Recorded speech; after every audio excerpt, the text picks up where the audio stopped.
Assalamualaikum warahmatullahi wabarakatuh. Bismillahirrahmanirrahim. Alhamdulillah wassalatu wassalamu ala Rasulillah wa ala alihi wa sahbihi ajma'in. Amma ba'du.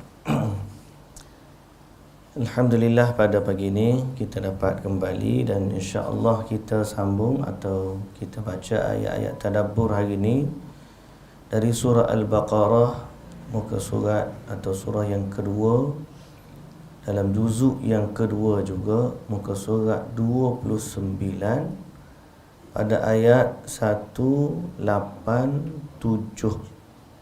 yang kita baca semalam. Jadi hari ini kita sambung lagi berkaitan dengan hadis ataupun ayat tersebut.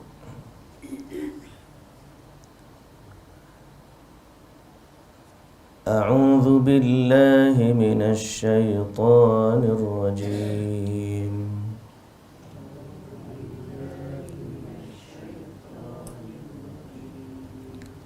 Bismillahirrahmanirrahim.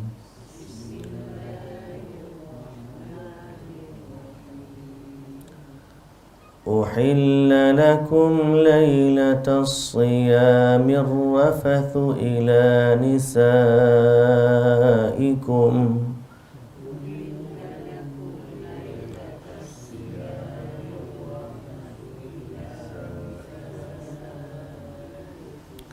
hunna libasun lakum wa antum libasun lahun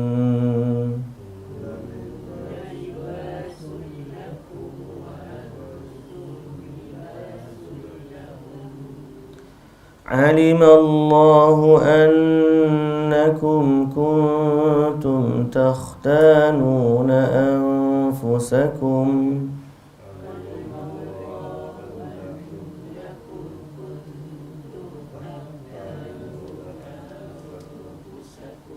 fataba alaikum wa afa ankum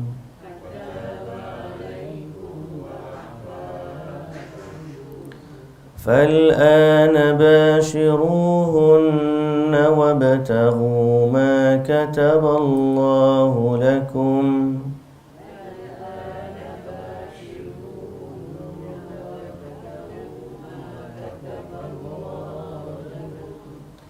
وكلوا واشربوا حتى يتبين لكم الخيط الأبيض من الخيط الأسود من الفجر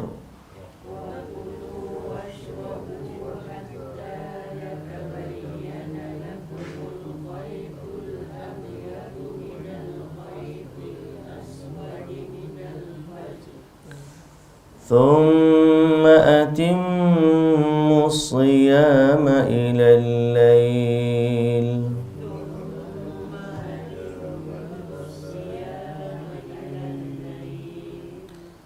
ولا تباشروهن وأنتم عاكفون في المساجد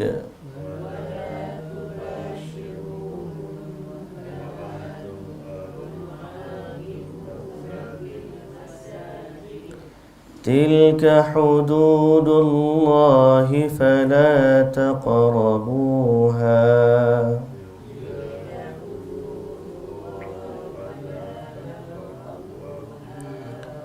كذلك يبين الله آياته للناس لعلهم يتقون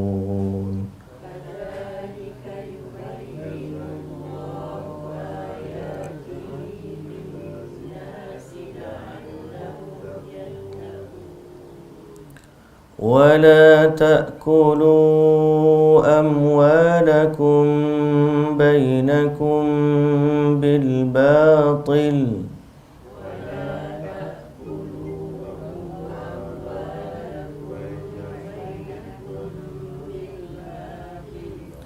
وتدلوا بها إلى الحكام لتأكلوا فريقا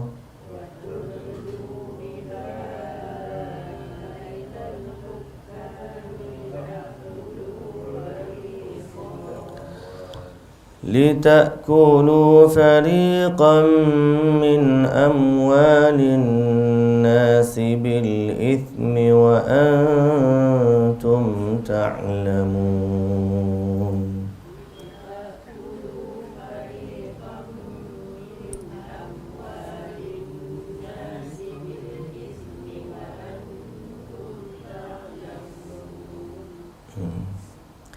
Baik, kita ambil dua ayat. Alhamdulillah. Syukur kita kepada Allah Subhanahu wa taala di atas limpahan rahmat, anugerah, nikmat, hidayah yang Allah Taala kurniakan kepada kita sehingga dapat kita baca beberapa ayat dari Al-Quranul Karim. Dan sebagaimana kita sebut semalam, Allah bagi pula kepada kita satu taufik untuk kita berusaha memahami makna-makna ayat suci Al-Quranul Karim, untuk kita jadikan Al-Quran ini petunjuk dalam kehidupan kita. Kerana kita sangat-sangat berharap kepada petunjuk dari Allah. Wa ma kunna linahtadiya laula an hadanallah. Quran kata, bila ahli syurga masuk syurga, antara yang mereka puji Allah dan syukuri Allah ialah Alhamdulillahilladzi hadana lihadza wa ma kunna linahtadiya laula an hadanallah. Iaitulah pujian ahli syurga kepada Allah dalam syurga. Mereka puji Alhamdulillahilladzi hadana. Terima kasih ya Allah yang telah memberikan hidayah kepada kami. Wa ma kunna linahtadiya, kami ini tak akan terpandu kepada hidayah ini, kami tak akan terpandu kepada syurga ini, laula an hadana Allah, kalaulah tidak kerana Allah yang bagi hidayah dan petunjuk kepada kita. Jadi mana dia hidayah Allah tu? Hidayah Allah ialah Al-Quran. Hidayah Allah adalah wahyu dari Allah untuk kita semua. Jadi sebagaimana ahli syurga kita tahu bersyukur kepada hidayah dalam syurga, maka kita hari ini berusaha untuk mencari hidayah ini dan mendekatkan diri kepadanya. Dalam masa yang sama kita doa kepada Allah, ya Allah, Allahumma inna nas'alukal huda wat-tuqa wal-afafa wal-ghina. Ya Allah, kurniakanlah, inna nas'alukal huda, kami mohon kepadamu ya Allah hidayah, huda, hidayah, wat-tuqa, taqwa, wal-afaf, afaf ni menjaga diri, wal-ghina, kekayaan, yang sehingga kita tidak berhajat kepada manusia, kita hanya berhajat kepada Allah Subhanahu wa ta'ala. Jadi sekali lagi, nikmat hidayah ni sangat besar. Semoga Allah Ta'ala bagi kepada kita taufik, hidayah, inayah dan kekuatan untuk kita ni senantiasa berdampingan dengan Al-Quran. Biarlah tak banyak, boleh satu ayat, dua ayat, lebih besar dah daripada unta yang besar menjadi harta kekayaan bagi orang Arab. Bahkan lebih baik daripada segala kenikmatan yang kita ambil di dunia ni lain daripada petunjuk Allah. Jadi Alhamdulillah. Baik, kembali kepada ayat yang kita baca. Ayat yang kita baca hari ini sambungan cerita puasa. Semalam cerita doa, kerana ada kaitan yang sangat-sangat rapat antara doa dan puasa. Setelah habis cerita doa, ayat yang seterusnya masih lagi cerita tentang puasa, tapi lebih spesifik kepada antara perkara-perkara ataupun hukum-hukum yang berlaku dalam ibadat puasa. Yang ayat sebelum ni kefarduan puasa dan bila bulan yang wajib kita puasa. Ayat sebelum ni, kemudian datang ayat puasa. Ayat yang kita baca hari ni berkaitan dengan ibadat puasa itu sendiri. Apa yang boleh dilakukan padanya, apa yang tidak boleh dilakukan padanya, tempoh masa berpuasa dan apa yang dihalalkan oleh Allah Azza wa Jalla pada malam-malam hari Ramadan. Baik, semua kita tahu kefarduan puasa berlaku di bulan Ramadan seperti mana ayat yang sebelum ni. Maka ayat hari ni Allah Ta'ala kata, hak kita baca ni, uhilla lakum. Kita baca pun tahu dah, uhilla daripada perkataan halal. Uhilla lakum, dihalalkan bagi kamu. Lailatas siyam. Lailah ni bahasa Arab, bahasa Melayu kita apa? Malam. Kita pun tahu Lailatul Qadar kan? Malam. Lailatas siyam, pada malam hari kamu berpuasa. Dihalalkan bagi kamu malam hari puasa. Apa dia? Ar-rafathu ila nisaikum. Ar-rafathu ila nisaikum, untuk bersetubuh atau bercampur dengan isteri-isteri kamu. Hunna libasul lakum wa antum libasul lahun. Kerana mereka itu pakaian bagi kamu dan kamu pula pakaian bagi mereka. Mereka pakaian bagi kamu dan kamu pula pakaian bagi mereka. Alimallahu annakum, Allah mengetahui bahawasanya, annakum takhtanuna anfusakum, kamu mengkhianati diri kamu sendiri, lalu fataba alaikum wa afa ankum, lalu dia menerima taubat kamu dan memaafkan kamu. Lalu Allah Ta'ala kata, fal'ana bashiruhunna, maka sekarang ini bercampurlah, yakni setubuhilah isteri-isteri kamu dan carilah apa yang Allah Ta'ala tetapkan bagi kamu. Wabtaghu ma kataballahu lakum. Wakulu, dan makanlah. Washrabu, dan minumlah. Hatta yatabayyana lakumul khaytul abyadu, sehingga jelas bagi kamu atau nyata bagi kamu benang putih dari benang hitam. Minal fajr, daripada fajar. Kemudian thumma atimmus siyama ilal lail, kemudian sempurnakanlah puasa itu sehingga waktu malam, yakni maghrib. Baik, muslimin dan muslimat yang dirahmati Allah, kita berhenti situ dulu. Kesimpulan awal yang kita faham daripada ayat ni ialah ayat ni membenarkan seorang lelaki menggauli isterinya pada malam-malam Ramadan atau malam hari dia berpuasa. Dan inilah hukum yang berlaku pada dalam syariat Islam dan sampailah ke hari ini. Tapi ayat ni ada cerita sebelum daripadanya. Kerana bila kita merujuk kepada tafsir, bahawa di awal Islam dulu,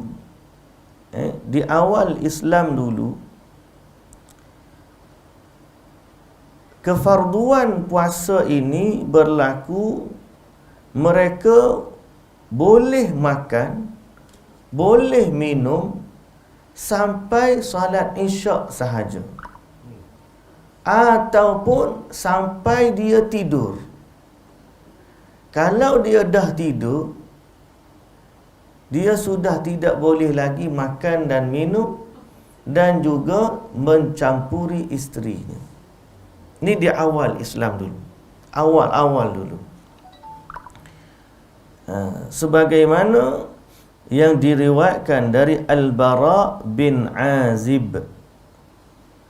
Al-Bara bin Azib meriwayatkan dalam tafsir At-Tabari, Al-Imam At-Tabari mendatangkan riwayat bahawa Al-Bara bin Azib, seorang sahabat Nabi radhiyallahu anhu, dia kata, kana ashabun Nabi, sahabat-sahabat Nabi dulu, apabila dia nak berpuasa, kalau dia berpuasa, fanama qabla an yuftir lam yakul ila mithliha. Kalau dia tidur, hatta dia tidur sebelum daripada dia berbuka, dia makanlah. Dia masuk maghrib, dia makan, ataupun dia tak makan, dia tidur. Maka lepas daripada bangkit daripada tidur tu, tidak lagi dia makan. Jadi siapa bila boleh makan, siapa bila boleh bersama isteri, sampai dia tidur. Belum tidur. Kalau nak makan, nak minum atau nak bersama isteri, belum tidur. Kalau dah tidur, tak boleh dah. Ni awal-awal dulu. Sehingga kata di riwayat Al-Bara daripada At-Tabari, seorang sahabat nama dia Qais bin Sarmah Al-Ansari. Dia ni puasa. Kemudian bila dia puasa, dia pergi kerja, balik dia penat. Falamma hadara al-iftar atamra'atahu. Apabila dia masuk waktu buka, dia pun mendatangi isteri dia. Tanya isteri dia, dia balik rumah, ada makanan ke nak makan? Isteri dia jawab, tak ada. Tapi tak apalah, tunggu sekejap, aku keluar cari makan. Isteri dia pun keluar cari makanan. Dalam keadaan isteri dia keluar cari makan, dia yang keletihan ni tertidur. Dia keletihan, dia tertidur. Waja'at imra'atuhu. Lepas tu isteri pun datang balik, bawa makanan. Bila sampai bawa makanan, isteri dia kata, khibah laka animta. Dia kata, Allah, kasihannya kamu tertidur. Lelaki kita falam mentasafar, dia pun tak makan lah. Dah tidur dah, tak makan. Falam mentasafan nahar, sambung puasa esok, sampai tengah hari pengsan. Dia tak makan. Tak makan. Dan begitulah juga, itu fadzakara dzalika lin-nabi. Maka datang mereka pun mengadu kepada Nabi sallallahu alaihi wasallam, maka turunlah ayat ini. Begitu juga dalam riwayat Al-Imam Al-Bukhari dari Abi Ishaq, dia kata, sami'tul Bara lamma nazala shaum Ramadan kanu la yaqrabuna an-nisa Ramadana kullahu. Bahkan ada kata dalam riwayat Al-Imam Al-Bukhari, ada sebahagian daripada mereka bila datang bulan Ramadan tidak mencampuri isterinya langsung. Sebulan. Akhir sekali turun ayat Quran. Allah Ta'ala kata, alimallahu annakum kuntum takhtanuna anfusakum fataba alaikum wa afa ankum. Allah tahu apa yang kamu buat, kamu mengkhianati diri kamu di sini, iaitu kamu meninggalkan isteri-isteri kamu secara tidak ada perintah daripada Allah macam tu, tapi Allah memaafkan kamu dan Allah mengampunkan kamu. Okey.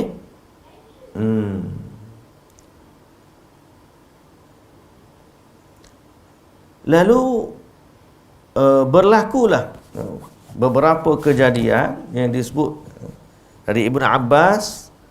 Siapa mereka ni sampai solat Isyak, haramlah kepada mereka wanita dan makan dan makanan sampailah kepada esok hari.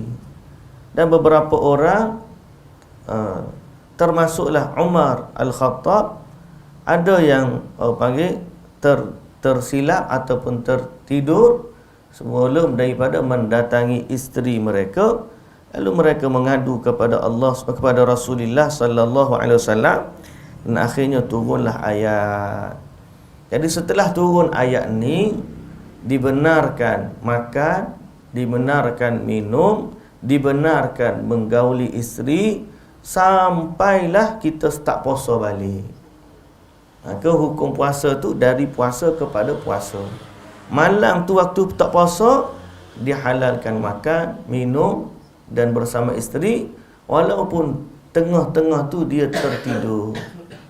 Lepas solat isyak pun boleh makan lagi, lepas tertidur pun boleh makan lagi, dan begitulah juga boleh bersama dengan isteri. Sampai bila? Sampai bila ni? Akhirnya diletakkan had dia. Allah Ta'ala kata, wa kulu washrabu, makanlah dan minumlah sampai jelas kepada kamu benang hitam dari benang putih dari benang hitam. Sama juga di sini di awal mula-mula ayat ni turun, sebahagian daripada mereka faham benang hitam dan benang putih ni diambil dua orang benang. Satu benang hitam, satu benang putih. Dia pun letak bawah ke bantal dia. Dia tengok kalau pagi tu, kalau subuh kan gelap lagi. Jadi dia anggap antara benang hitam dengan putih tu boleh makan dan boleh minum sampailah kita nampak jelas hak mana hitam, hak mana putih. Tapi bila Allah Ta'ala bila dijelaskan dalam ayat wa kulu washrabu hatta yatabayyana lakumul khaytul abyadu, benang putih minal khaytil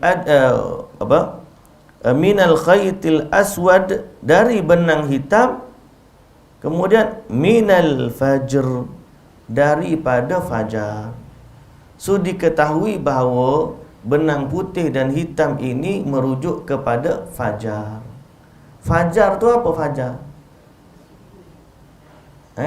Fajar.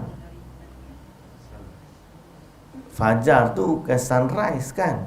Fajar tu fajar. Kalau sunrise ini terbit matahari. Fajar ni bila? Fajar.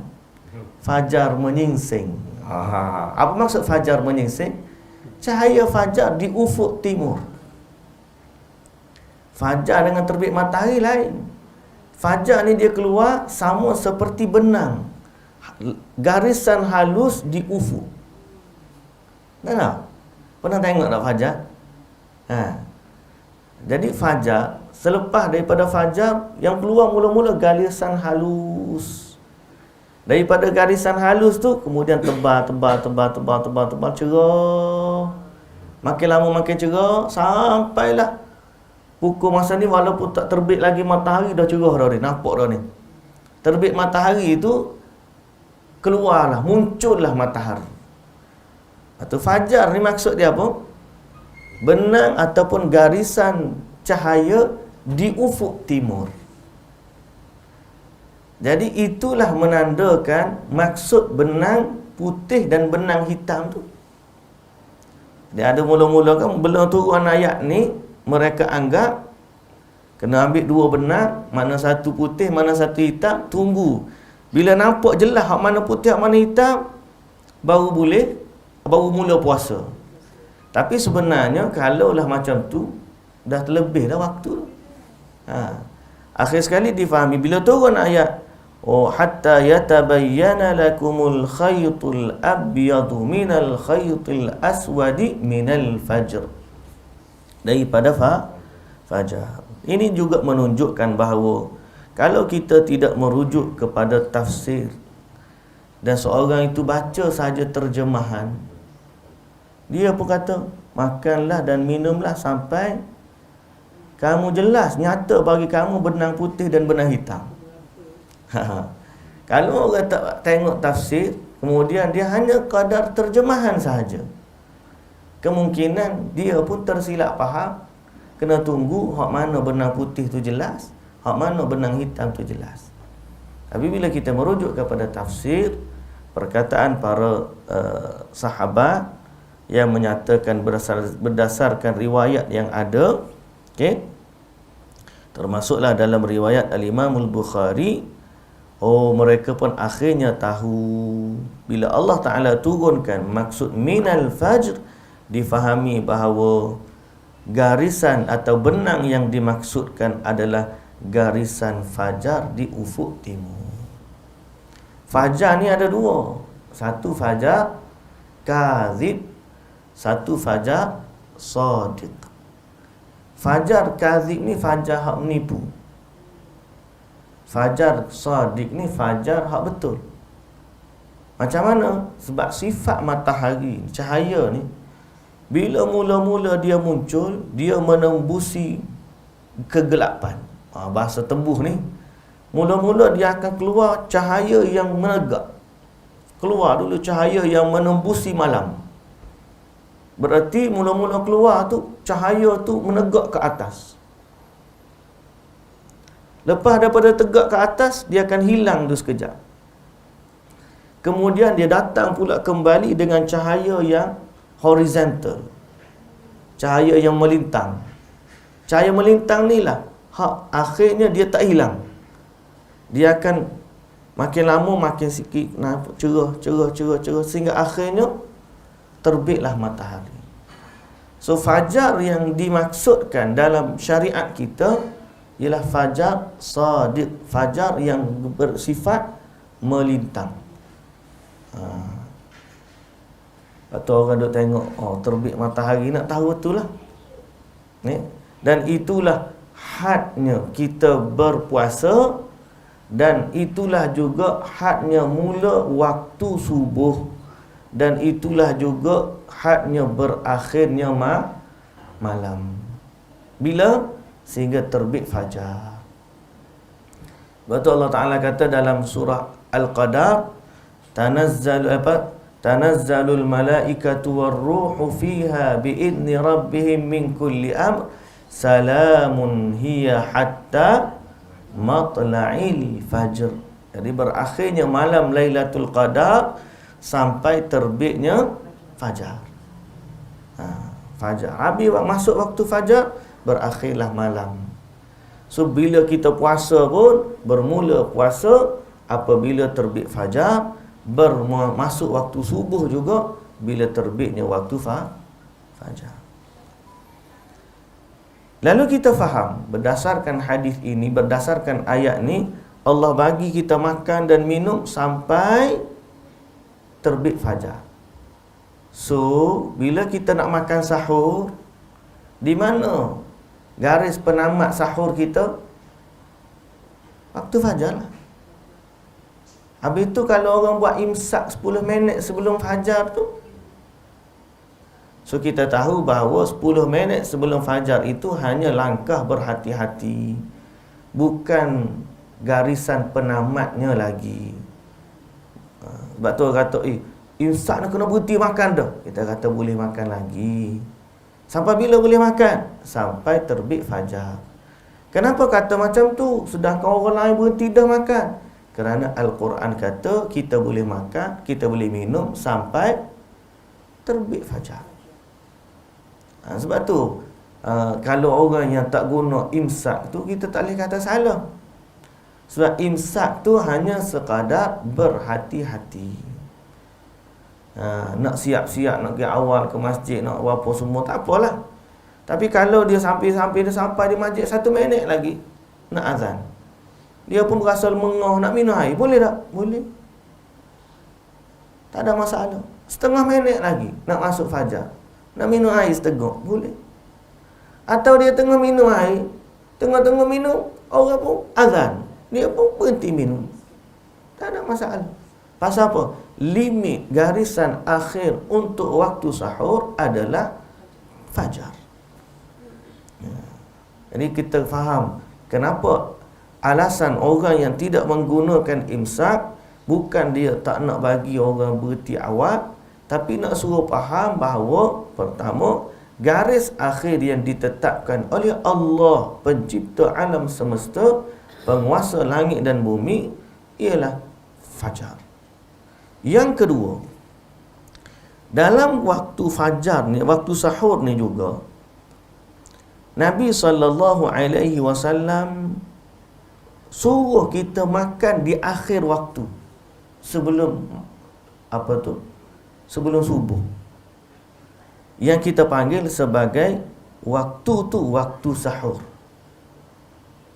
Jadi makan di waktu sahur ini ada galakan dalam agama kita. Bererti makan sebelum fajar. Dekat-dekat dengan fajar tu makan. 10 minit tu kira betul dah tu lah. Tapi kalau akhir pun masih lagi boleh. Kerana Nabi SAW kata, tasahharu fa inna fis sahuri barakah. Bersahurlah kerana pada sahur itu ada keberkatan. Jadi dalam agama kita disunatkan untuk makan sahur, dan disunatkan juga untuk mengakhirkan sahur dan mengawalkan berbuka. Mengakhirkan sahur dan mengawalkan berbuka. Jadi bila akhir sahur ni, akhir sahur dekat dengan fajar. Kalau tu orang tu makan pukul 3 pagi, subuh pukul 5, awal sangat. Pukul 4 pagi dia makan, awal lagi. Tapi kalau dia nak makan nasi pukul 4 pagi, 4.30 makan, nasi arak dalam talam pula tu. Lepas tu dia pun kenyang.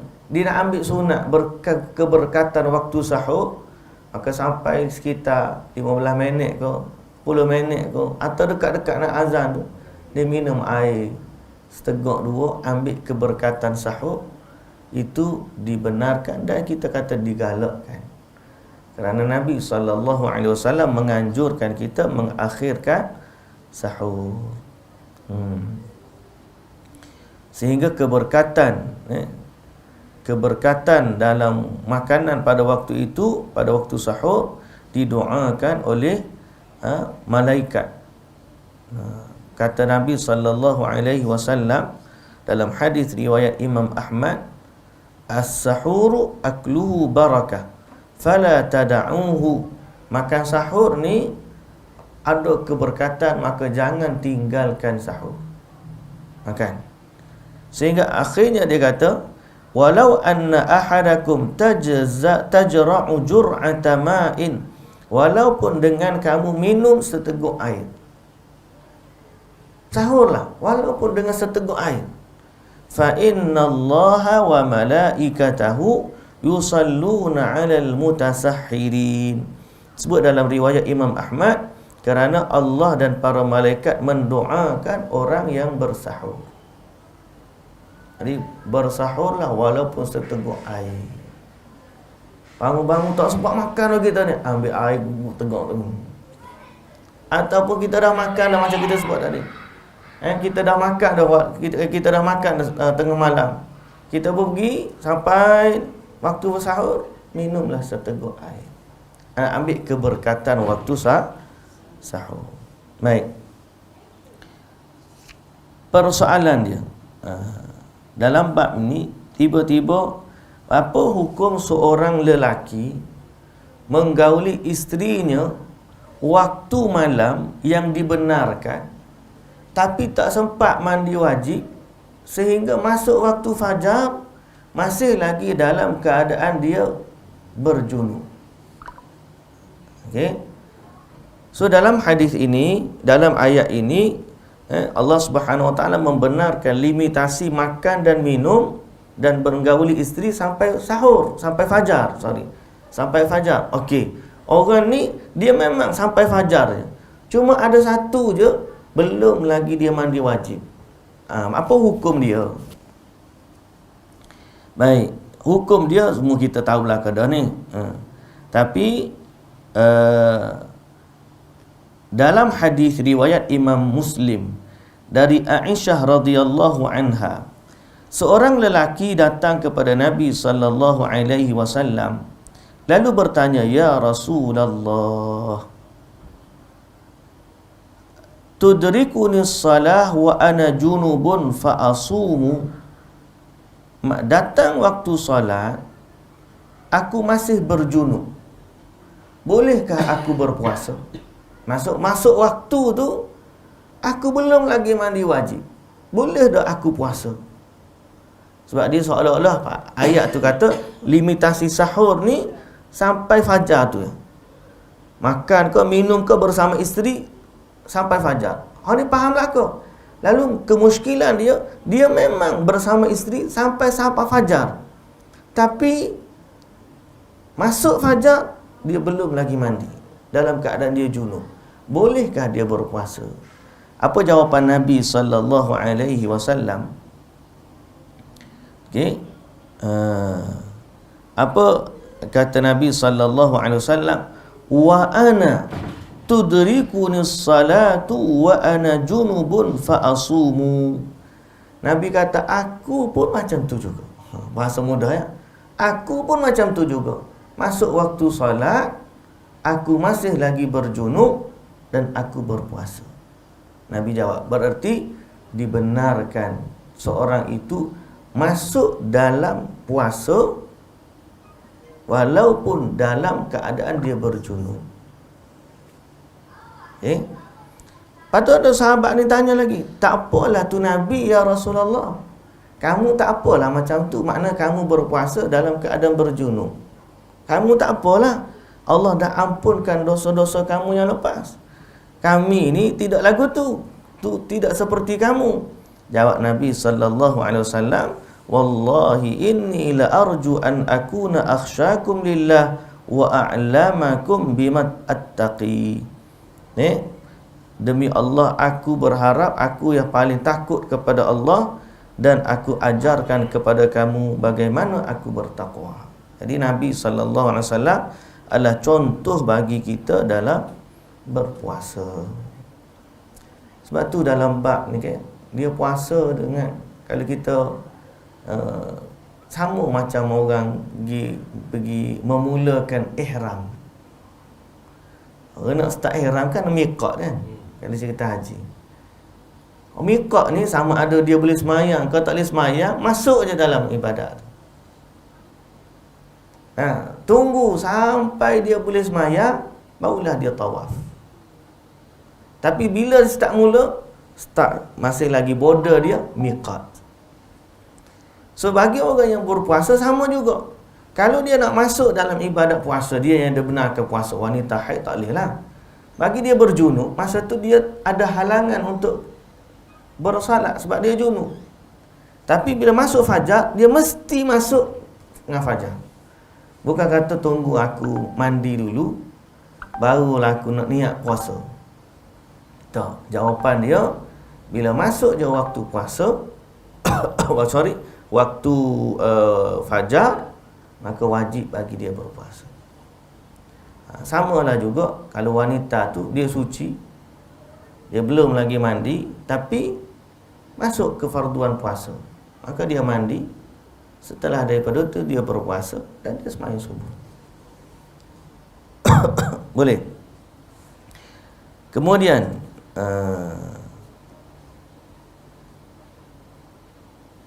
bila berakhirnya puasa tu, bermula puasa, Allah Ta'ala kata thumma atimmus siyama ilal lail, kemudian sempurnakanlah puasa sampai malam. Jadi inilah tempoh puasa kita, bermula fajar sampai malam. Bila bermulanya malam, masuk waktu maghrib, itulah terbenamnya matahari. So Nabi SAW juga menggalakkan kita agar menyegerakan berbuka, mengakhirkan sahur, mengawalkan berbuka, kerana mengambil rukhsah yang Allah bagi. Ingat tak kita cerita mari 2-3 hari lepas, cerita bab rukhsah, yang keringanan yang Allah bagi. Jadi makan dan minum serta bersama isteri pada malam Ramadan ni sebahagian daripada keringanan yang Allah bagi. Nak banding di awal syariat sampai tidur je, sekarang ni Allah bagi keringanan sampai pagi. Maka Nabi sangat suka untuk kita mengambil apa yang Allah Ta'ala benarkan. So makanlah, waktu Allah bagi makan, makan. Waktu Allah suruh puasa, puasa. Jadi bila bermula masuk je maghrib, makan dulu. Mulakan dia dengan buka puasa. Jangan pergi, kita ni warung ni, masuk maghrib azan dulu, solat sunat dulu 2 rakaat. Kemudian lepas tu solat maghrib pula 3 rakaat. Kemudian zikir lagi selepas daripada maghrib tu, zikir habis semua doa, baru lagi makan. Pasal apa? Makan ni solat lebih afdal daripada makan. Kita katakan tidak begitu. Nabi SAW dah ajarkan kepada kita, kalau Allah bagi keringanan bagi kita untuk makan, makanlah. Maka sebaiknya masuk je waktu maghrib, hak kita buat lain itu betul dah lah. Allahu Akbar, makan tu. Lepas pada termakan sikit, nak pergi semayang, lepas pada tu pergi. Menyegerakan berbuka itu termasuk sunnah. Dan mengakhirkan sahur juga termasuk sunnah. Jadi tidak ada orang yang boleh kata solat waktu maghrib lebih afdal daripada makan. Tak ada. Makan lebih afdal daripada berbuka lebih afdal daripada solat. Cuma janganlah makan sampai pukul 8. Solat maghrib pukul 8 suku, isyak 8.30. Waktu tu terlebih melebih-lebihkan tu tak boleh jugalah. Makan sekadar yang kita nak ambil keringanan itu, kemudian kita salat. Baik. Berdasarkan ayat ni, perintah makan dan minum juga ni, bererti perintah ni wajib. Wajib makan. Bila masuk malam, wajib makan. Bila ada perintah, nama dia wajib. Bererti ada larangan dalam agama untuk kita menyambung puasa tanpa makan. Dia panggil wisal. Tahu wisal? Wisal ni kita sambung puasa tanpa makan. Macam orang-orang agama Buddha ke, orang buat meditasi tu, dia tak makan selama seminggu. Ni dipanggil wisal lah. Seminggu tak makan. Hari pertama tak makan, hari kedua tak makan, hari ketiga tak makan, sampai seminggu tak makan. Ada orang duduk tapo, tak makan, tak minum. Mungkin hanya dia letak titik air, beberapa titik, sampai kering. Ada tak ajaran-ajaran macam ni? Ada. Terutamanya ajaran yang bukan Islam. Dalam Islam ada larangan untuk melakukan wisal. Maknanya sambung puasa. Even 2 hari tak makan, tak minum kerana niat puasa, tidak dibenarkan. Tak boleh. Maknanya 1 hari puasa, masuk maghrib wajib makan. Nak sambung puasa pula, esok puasa pula. Masuk maghrib makan pula. Tak boleh. Aku nak puasa 3 hari straight, tak makan, tak minum, sebagai taqarruban ilallah, kerana mendekatkan diri kepada Allah. Tak boleh. Tapi kalau dia memang tak ada makanan, itu lain ceritalah. 3 hari tak makan sebab tak ada makanan, itu bukan dia nak cari niat pahala dah. Sebab memang tak ada makanan. Ni dah orang memang sengaja tak makan, tak minum kerana mengharapkan pahala dan menganggap bahawa puasa 3 hari berturut-turut tanpa makan dan minum adalah satu kebaikan. Kita katakan bahawa itu kefahaman yang salah dan ada larangan dari Nabi SAW untuk menyambung puasa. Okey, sehingga Nabi SAW dalam riwayat Imam Ahmad kata, la tuwasilu, jangan kamu menyambung puasa. Okey, jangan kamu menyambung puasa. Sahabat kata, ya Rasulullah, kamu pun tu kamu sambung puasa? Nabi ada kadang-kadang Nabi memang tak makan, tak minum beberapa hari. Nabi puasa kadang-kadang sampai memang tak makan, tak minum beberapa hari. Nabi SAW kata apa? Fa inni lastu mithlakum. Nabi boleh. Nabi kata, aku tidak seperti kamu kerana inni abitu yut'imuni rabbi wa yasqini. Kerana aku bila waktu malam, Allah bagi makan dan Allah bagi minum. Jadi di sudut tu menyambung puasa untuk umat ini dilarang dalam agama kita. Kena makan, kena minum kalau kita puasa, dan selangilah antara hari-hari puasa dengan makan dan minum. Tak ada orang, hebatnya dia. Pasal apa? Dia puasa 3 hari sekali buka. Jadi dalam Ramadan tu 3 hari puasa, buka 1 hari. Buka bukan 1 hari, malam tu baru. Esok sambung pula, berbuka pula 3 hari lepas tu. Tak ada. Tak ada istilah tu dalam agama kita. Baik. Muslimin dan muslimat yang dirahmati Allah Subhanahu wa taala, Allah Taala kata wala tubashiruhunna wa antum aakifuna fil masajid. Jangan kamu menggauli mereka sewaktu kamu sedang beriktikaf di dalam masjid. Maka dalam Ramadan ni ada satu hukum lagi, iaitulah selain daripada siang hari berpuasa, malam hari makan dan minum, ada juga ibadat iktikaf. Sebab Allah Ta'ala kutkan wala tubashiruhunna wa antum aakifuna fil masajid. Jadi adanya ibadat iktikaf di dalam bulan Ramadan, yang ni kita sambung esok. Kita sambung esok pasal ayat hari ni panjang sikit dan masa pun agak dah lebih dah sikit. Kita sambung esok hari cerita bab iktikaf. Dan kenapa kita sangat-sangat sungguh kempen untuk iktikaf? Kerana dia termasuk sunnah yang sudah ditinggalkan.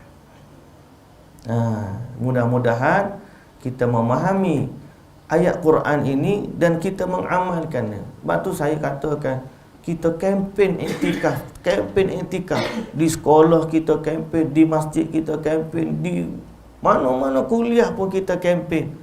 Kerana dia sudah termasuk sunnah yang ditinggalkan. Sampai ada orang tak faham tu, iktikaf dalam bulan Ramadan. Ada orang tak bersungguh pun iktikaf dalam bulan Ramadan, sedangkan dia dijelaskan Allah dalam Quran. Jadi sebab tu insya-Allah besok kita akan cerita tentang iktikaf di bulan Ramadan dan macam mana kita nak menghidupkan kembali dalam masyarakat kita. Sunnah tu tetap ada, cuma ditinggalkan. Jadi kita nak hidupkan kembali syariat itu, dan kita nak ajak semua manusia yang kita kenal agar jom kita sama-sama mencari redha Allah melalui syariat yang Allah Ta'ala telah tetapkan berdasarkan Al-Quran dan juga berdasarkan hadis Nabi sallallahu alaihi wasallam. Jadi insya-Allah cerita iktikaf kita sambung besok hari. Wallahu ta'ala alam. Subhanakallahumma wa bihamdika asyhadu an la ilaha illa anta astaghfiruka wa atubu ilaik. Assalamualaikum warahmatullahi wabarakatuh.